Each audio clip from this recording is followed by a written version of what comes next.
2 days before Tara passed away, she'd had her vaccine and she was feeling okay. That was the Sunday. And then on the Monday morning, she wasn't feeling so well. She said she just felt a bit sickly and a bit of a headache.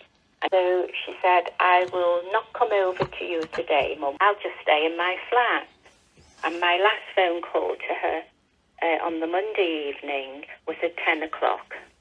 And I said, how are you feeling, Tara? And she said, I've been sick, Mum. She said, I've been vomiting. She said, so I think I should start to feel a bit better now that I've got that over. And I said, are you sure? So she said, yes. I said, because we can still go to your doctor, you know. So she said, no, Mum, I'm fine. And then on the Tuesday morning, I went over to Tara's at 10 o'clock, and I found her half on, half off her bed, flat on her back. And she was mumbling, and I couldn't make sense of what she was saying. Then I went across to my sister who lives opposite Tara, and I said, can you come and watch Tara while I phone the doctors, please? I said, I think Tara might be in a diabetic coma. And I phoned the doctors. The paramedics came out pretty quickly. We didn't have to wait more than 20 minutes for the ambulance to come. They said it didn't look good. They would take Tara to hospital right away, which they did. And they took her to the Royal Hospital in Liverpool. And I wanted to go, and they said no, which I understood because of the pandemic. Within 45 minutes of her being at the hospital, I got a call. And they were saying that Tara wasn't responding very well, and that if I wanted to come to the hospital, I could.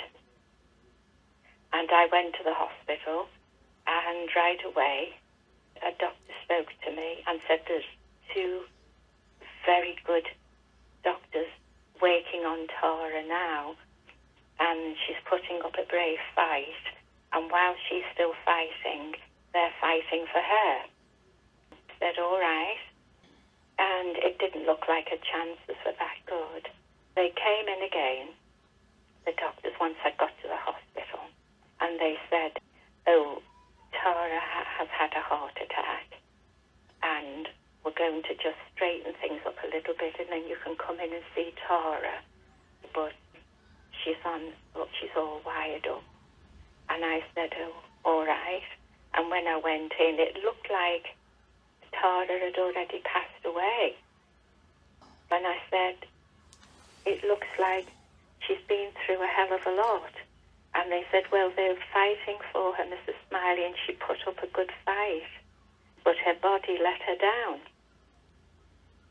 I went in, and they said, spend some time with her. She just looked like she'd been through a hell of a lot. It didn't look like Tara. Yes, and then they said after a few minutes, we think it would be time now to let Tara go, because it's only the machines that's keeping her alive. And I said, all right. I was able to have a few minutes with her.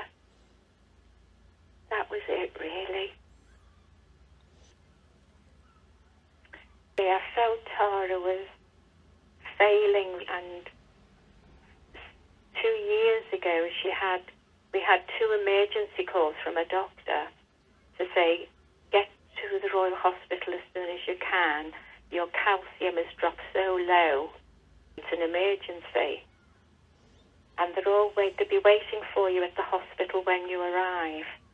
When we got to the hospital, nobody was waiting for us. Nobody said anything to us, and we were 6 hours waiting. And I'm not saying we should have been put before people, but it was the fact that what we were told didn't happen, and we were told it was an emergency, and Tara was going to be seen to, and they were waiting for us. She was holding her own. She was all right. But it was such a worry, and that happened twice within a couple of months. And the reason why I was so worried was with the calcium drop that had happened, they couldn't get her dose of insulin right. And I think, I'm not saying, I have no medical experience at all. And they didn't know how little intake of food. Tara had a very small appetite. And she would eat a meal that you would give to a 3 or 4 year old. And she was on so much medication, you wouldn't believe it. And I feel the medication had nothing to work off. There wasn't enough sustenance in the system. She found out when they couldn't get her insulin right, and I think it was a metformin, the tablet she was on, to help with the diabetes. They told her that the insulin had gone into her bones rather than into her bloodstream. I didn't know how long this had been going on for. It was worrying me because I didn't know if it had done any damage. And then they said to Tara, you have to be careful now, Tara, of brittle bones. And she was going through enough. So there was lots of things I was upset about. And when I went at one point to see her doctor a couple of years ago.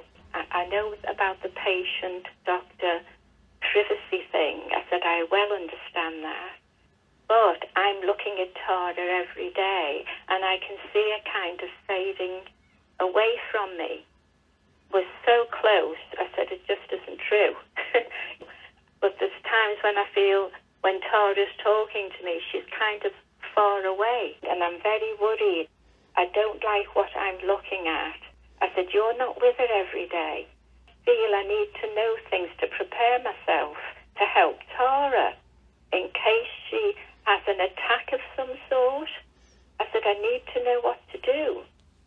She was very non-committal, as if to say, well, you've said it, you know, doctor and patient privacy thing.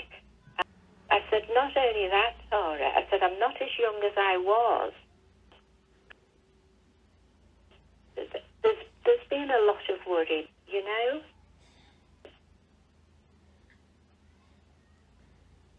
I did my best, and when she said she wasn't sure if she was going to have the vaccine, I said to her, well, because you're on so much meds and you've always been backwards and forwards to the hospital with your Turner syndrome and then the diabetes and now the calcium. And since she's passed away and I'm trying to sort all her papers out, I've been really upset because she was having some counselling to help her. I'm finding her papers on the back of her counselling sheets of paper. I'm finding things that she's written down, like going into town to do a little shop, and now I'm in town, I don't know if I can make it from the bus stop. I feel awful. I feel like I'm going to have a heart attack. Can I get from A to B and then get on the bus? Will I be all right on the bus going home? And I'm finding all this stuff written on page after page after page, and I'm finding it all really upsetting because I can't breathe really. But I feel I haven't cried, and that I feel like some kind of odd mother because I haven't cried. But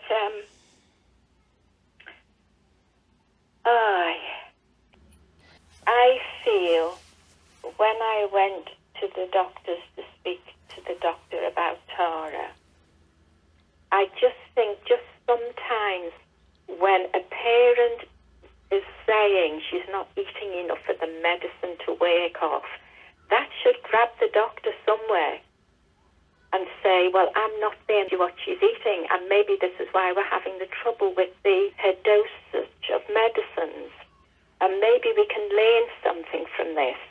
Go ahead, Mrs. Smiley. I might not be able to tell you about Tara, but I'm willing to listen and maybe learn from maybe something you're going to tell me.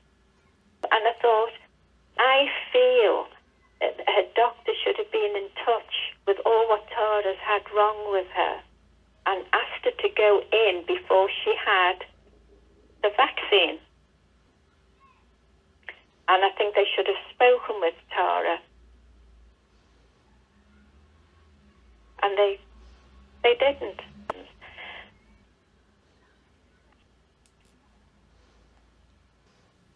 The man that lives opposite me, he had his jab and he's a diabetic, and his wife found him the day after unconscious in the toilet.